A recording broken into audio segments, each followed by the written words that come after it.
솔로몬 제도의 옛 이야기에 이런 말이 있습니다. 베어야 할 오래된 나무가 있는데 도끼로 베기가 너무 어렵다면 베지 않고 베는 것은 여전히 가능합니다. 그 나무에도 감정이 있기 때문입니다. 마을 사람들은 베어버리고 싶은 나무를 모아 욕설을 퍼붓고 약 한 달 동안 매일 그 나무에 모욕과 비방을 퍼부었다. 필요한 것은 단순히 나무를 학대하고 저주하는 것입니다. 마침내 그 달 말에 나무는 스스로 죽어서 땅에 떨어졌습니다. 이것은 입증되지 않았지만 이 이야기는 우리가 들어본 많은 민담과 마찬가지로 우리에게 생각할 거리를 많이 줍니다. 식물도 감정이 있나요? 나무가 부정적인 말로 정신적 스트레스로 죽일 수 있습니까? 동물을 꾸짖는 것처럼 식물과 동물이 고통을 느끼나요? 과학의 관점. 그로버 클리블런드 백스터 주니어는 군용 거짓말 탐지기 전문가입니다.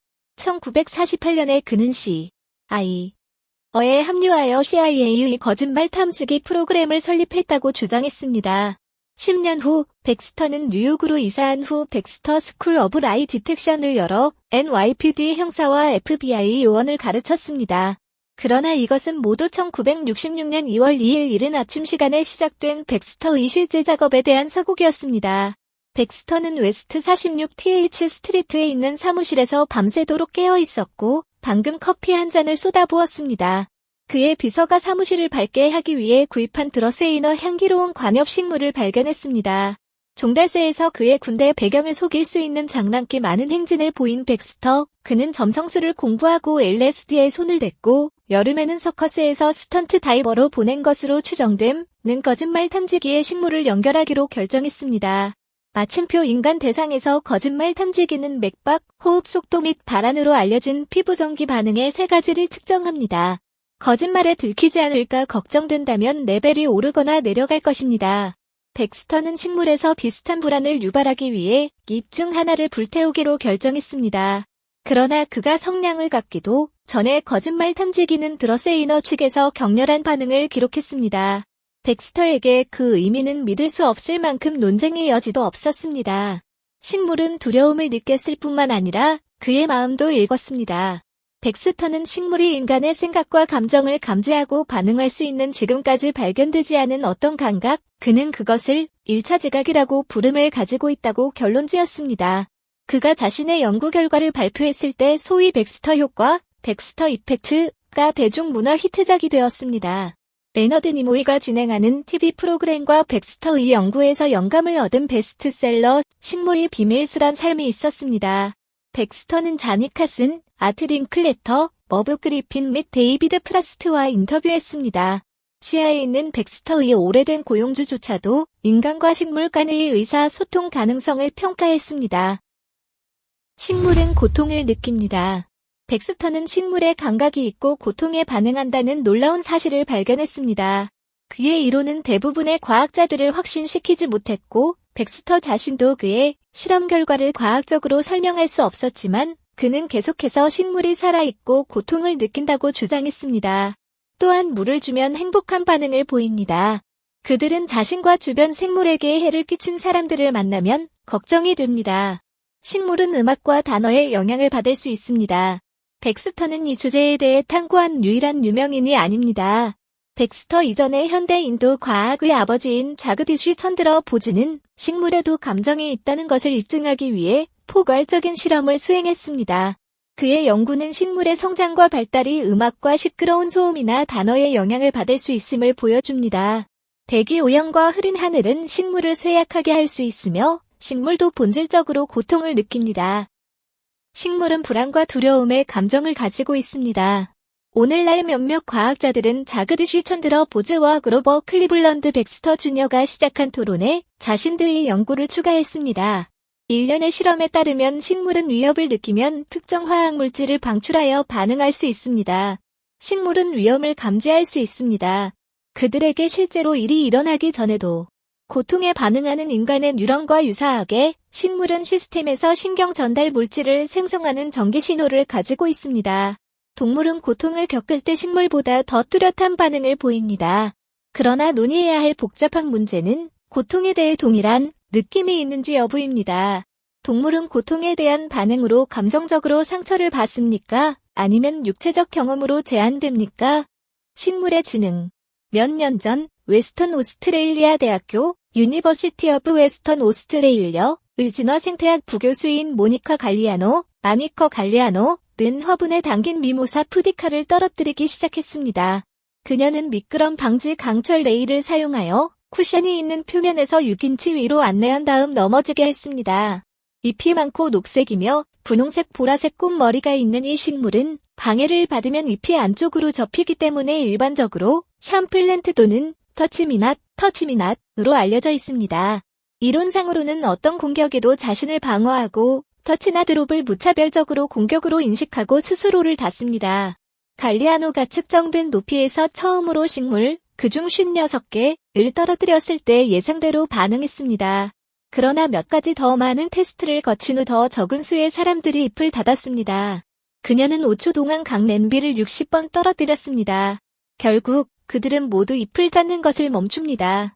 그녀는 28일 동안 계속했지만 그들 중 누구도 더 이상 잎사귀를 닫지 않았습니다.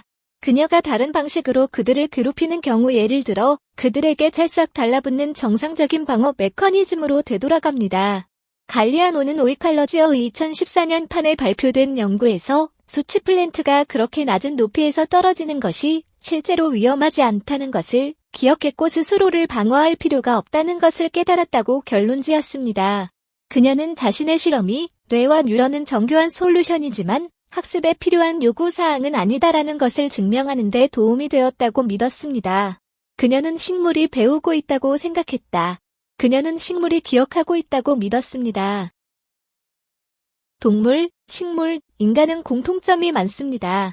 인간은 신체적으로 다치지 않아도 고통을 경험할 수 있습니다. 이것은 다른 사람들의 고통을 목격했거나 목격한 적이 있는 고통에 대한 두려움이나 기억을 포함합니다. 연구에 따르면 동물도 인간과 유사하게 고통에 반응합니다. 실험에 따르면 통증이 있는 동물은 식사 후 통증을 덜 느끼기 때문에 진통제가 있는 음식을 먹기로 선택했습니다. 이 실험은 이 동물들이 특정 활동, 장소, 심지어는 신체적 상해를 입힌 사람을 인식할 때 특정 행동 변화에 반응한다는 것을 보여주었습니다. 동물들은 또한 불안에 직면합니다. 특히 그들이 편안했던 곳에서 버려졌을 때 또는 편안함을 느끼는 사람들과 떨어져 있을 때 더욱 그렇습니다. 각 동물은 인생과 고통스러운 경험에 따라 낯선 사람과 새로운 장소에 다르게 반응합니다. 흥미로운 발견, 나무는 지하 네트워크를 통해 서로 긴밀하게 통신합니다. 오늘날 과학자들은 정글이 거대한 초조직과 같은 기능을 한다는 것을 증명했습니다. 땅 아래에는 나무에 연결된 균류 네트워크가 있습니다. 이 네트워크를 통해 오래된 나무는 어린 나무를 키우는 역할을 맡게 됩니다. 식물은 서로 의사소통하고 상호작용할 뿐만 아니라 서로를 지원하는 능력도 있습니다. 이것은 식물이 경쟁적으로 자랍니다. 나무는 넓은 뿌리 네트워크로 소통합니다. 6억 년 전으로 거슬러 올라가면 균류와 식물은 균근, 균류와 관속식물의 뿌리 사이의 공생상태이라는 공생관계를 형성했습니다. 작동 원리, 식물에서 설탕과 탄소를 얻기 위해 곰팡이는 식물이 필요로 하는 미네랄, 영양소 및 통신 네트워크를 제공합니다. 인터넷 연결과 유사하게 균근 균류 네트워크가 숲 전체에 퍼집니다. 균사체는 네트워크를 만들고 식물 뿌리와 합쳐지며 이를 통해 식물은 질소, 설탕, 탄소, 인, 물, 방어신호, 화학물질, 호르몬과 같은 것들을 교환할 수 있습니다. 놀라운 점은 한 나무가 수백 개의 다른 나무에 연결되어 다양한 신호를 보낼 수 있다는 것입니다. 균사체를 따라 박테리아 및 기타 미생물은 곰팡이 및 식물 뿌리와 영양분을 교환합니다. 2019년에 과학자들은 이 주요 뿌리 네트워크를 전 세계적으로 매핑하기 시작했습니다. 그 이후로 국제 연구를 통해 최초의 종합적인 균근 네트워크 지도가 제작되었습니다. 놀랍게도 이것은 아마도 지구상에서 가장 오래되고 가장 중요한 소셜 네트워크일 것입니다. 중앙나무는 숲을 지킵니다. 지하 깊은 곳에 또 다른 세계가 있습니다.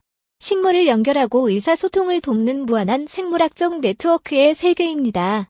그것은 당신에게 일종의 지능을 생각나게 할 것입니다. 그들의 네트워크는 중앙나무로 알려진 큰 나무로 구성된 유비쿼터스이며 어린 나무에 영양을 공급할 수 있습니다. 오래된 나무는 죽으면 영양분, 유전자, 심지어 일종의 지혜를 다른 식물에 남깁니다. 따라서 이 네트워크의 운영을 통해 나무는 귀중한 자원과 주변 환경에 대한 이해를 얻습니다. 지역사회 회복력. 네트워크에 연결된 나무는 뚜렷한 이점과 탄력성을 누릴 것입니다. 그리고 네트워크에서 트리를 분리하면 취약해집니다. 일반적으로 이와 같은 식물은 다른 식물보다 병원균에 저항할 수 없는 비율이 훨씬 더 높습니다. 식물은 서로 의사소통합니다. 주고받는 대화를 통해 나무는 전체 나무 공동체의 회복력을 강화할 것입니다. 이것은 우리에게 인간 사회와 가족, 적어도 가족의 일부를 상기시킵니다. 이 문제에 대한 모든 논의는 결정적이며 인간과 식물 및 동물이 우리가 알고 있거나 이해하는 것보다 더 많은 공통점을 가지고 있음을 증명합니다.